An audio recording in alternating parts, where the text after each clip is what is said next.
김성환의 행간 시사평론가 김성환 씨 나오셨습니다. 지금 브라질 현지 안녕하세요. 잠깐 연결했거든요. 네네. 그 사이에 아르헨티나하고 네덜란드 경기 끝났네요. 네, 그렇습니다. 승부차기 끝에 4대2로 이탈리아가 올라가게 됐습니다. 예, 아르헨티나가 이긴 거죠 지금. 네. 아르헨티나와 네덜란드가 겨뤘고 승부차기로 4대2로 아르헨티나가. 아, 그렇군요. 그럼 이제 아르헨티나하고 독일하고 붙게 되는 거죠. 예, 맞습니다. 그렇게 되는 거예요. 굉장히 재밌게 되는 상황인 것 같은데요. 지금 이것들을 보시느냐고요? 오늘 많이 안 들으시나 봐요. 지금 문자가 다른 때보다 좀 청취자 문자가 적게 들어오는데 웬공가 했더니 이것 때문이네요. 축구. 자, 이제 축구 끝났습니다. 승부차기 끝났습니다. 다시 라디오에 집중하시고요. 오늘 행간에선 어떤 뉴스의 이면 볼까요?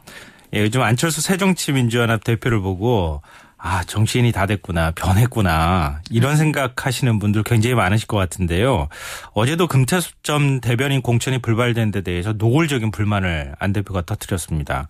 이 정치인 안철수의 진화, 그 행간을 좀 살펴볼까 합니다. 어제 안철수 대표의 발언, 하느님까지 거론하는 걸 보면서 놀란 분들이 꽤 많으실 거예요. 네, 저도 그렇습니다. 저는 2011년 9월인가요? 박원순 시장에게 후보직 양보했을 때 안 대표의 모습이 가장 먼저 떠올랐는데요. 예. 도저히 정치와는 어울릴 것 같지 않은 샌님 얼굴을 하고 나타나서 턱하고 후보하십시오, 이렇게 양보했던 그 모습을 지금 떠올리게 되는데 3년이 지난 지금의 모습, 얼굴에 굳은 살이 완연한 정치인의 모습처럼 변하지 않았나 이런 생각이 드는데요. 아하. 어제만 해도 그렇습니다.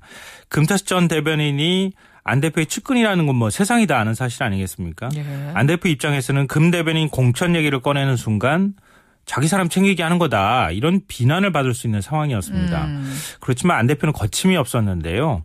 저와 인연이 있는 사람이 최적 후보일 때는 자기 사람 챙기기라고 하고 인연이 있는 사람이 선정 안 되면 자기 사람도 못 챙긴다고 얘기한다. 그런 잣대로 얘기하면, 비판하면 하느님인들 비판받지 않을 사람이 없다, 이렇게 얘기를 했습니다. 자기 사람 챙기기라고 비판하고 이렇게 하면 또 자기 사람 못 챙긴다고 비판하고 그럼 하느님인들 비판받지 않을 길이 있겠는가? 굉장히 불만스럽게 얘기를 한 건데요. 동작을 공천이 불발되니까 수원 영통에 또 공천하려고 했는데 이것마저 사천이라는 비판에 가로막혀서 이루어지지 못하니까 공개적으로 불만을 토로한 겁니다. 그래요. 참 그러고 보니까 안 대표가 그동안 참 많은 일을 겪고 또 그 사이에 좋은 의미든 나쁜 의미든 변하기도 많이 변했고 이거는 분명하다는 생각이 들어요. 맞습니다. 변해도 참 많이 변했다, 이런 생각이 드는데요. 기억을 더듬어 보면 정치인 안철수 인생에는 여러 차례의 변곡점이 있었고 그때마다 우리가 알게 모르게 조금씩 진화하고 변화해 왔다는 생각이 드는데요. 안 대표의 변화는 화법이나 행동을 보면 어떻게 달라졌는지 보면 4시기로 크게 구분할 수가 있습니다. 4시기로. 첫 번째 시기는 어떤 시기입니까? 청춘 콘서트 시기입니다. 이때는 거의 소통의 시기라고 얘기할 수 있는데요. 관객과 자연스럽게 소통하고 그 어떤 제약도 없이 자유롭게 대화를 했었죠. 아마 그 모습이 그립다, 그때가 참 풋풋했다, 이런 생각하시는 분도 있을지 모르겠는데요. 8대1 가르마를 하고 박경실 원장과 청년들에게 용기를 심어주는 모습, 아마 그때가 제일 좋았다는 생각하시는 분들도 있을 것 같습니다. 그 청춘 콘서트, 그러니까 어떤 공개적인 장소에서의 토크쇼가 바람을 일으키기 시작한 게 바로 이것 때문인 거잖아요. 네, 맞아요. 안철수. 안풍이 그때부터 막 일기 시작했던 거죠. 안철수 바람. 두 번째 시기는요? 안개화법의 시기인데요. 2012년 한 해가 바로 그런 시기입니다. 안풍이 불고 대선 후보로 거론되기 시작을 하고 여론조사에서 막 1등으로 나오고 그랬잖아요. 이때부터 일종의 전략이 등장하는데요. 언론과 접촉을 철저히 차단하는 신비주의 전략과 누가 뭘 물어보면 갓기도로 대응했습니다. 갓기도라니요? 네. 예를 들면요.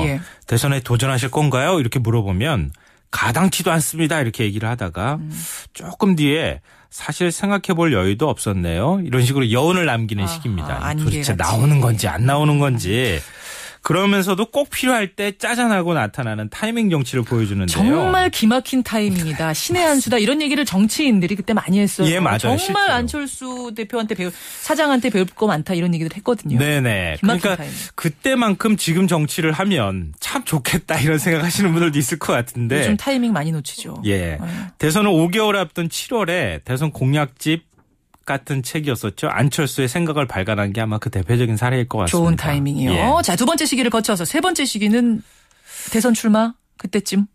그렇게도 볼 수 있는데요. 사실은 아닙니다. 아니에요. 이때 처음으로 이렇게 하겠습니다. 이런 직설화법이 처음 등장합니다. 분명하게 안철수는 뭐 하겠습니다라고 얘기한 게 처음인데 표정은 비장했지만 아직 정치인으로는 아마추어였습니다. 기자들의 뭐 엉뚱한 질문에 엉뚱한 답변을 하기도 했고 그랬는데요. 한 일화가 있었습니다. 예. 출마 선언을 하고 한 2주 뒤쯤에 전북 완주의 로커푸드 매장을 방문했는데요.